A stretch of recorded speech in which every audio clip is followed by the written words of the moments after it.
In selecting a company to invest in, it's a science to some extent, but it's also an art.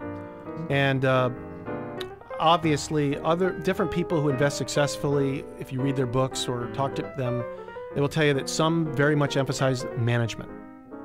And that's what's the most important thing. The idea can change.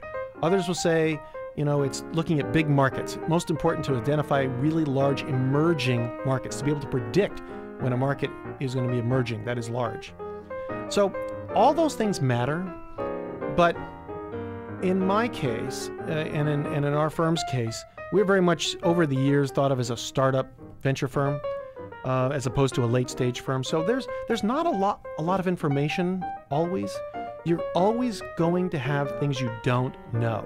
You're never going to have perfect information. So you have to take some big risk.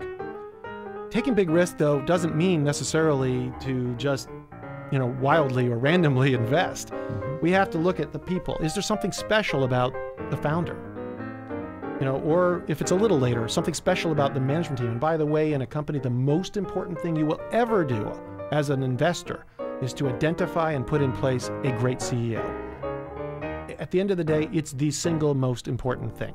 It tells you whether a company's going to be successful more than anything else, more than the business plan, size of market, anything else. But also identifying size of market is very, very important. I like to say, I would rather go for a big, big opportunity, fish in a big stream. I told my kids this when they were selecting companies to go to work for post-graduation. Go look at something where you're fishing in a big stream. If you were fishing in a small stream, a niche opportunity, well, if something doesn't work at that one, there's not going to be a lot of other opportunities either.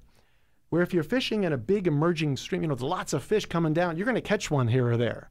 So it's very important to identify areas of the economy, let's say, that are ripe for very large change, or areas of certain industries. And if you can do that, put the right people in place and hopefully have the right business plan and get the right capital, have the right capital plan and all those other things, I think you can be successful.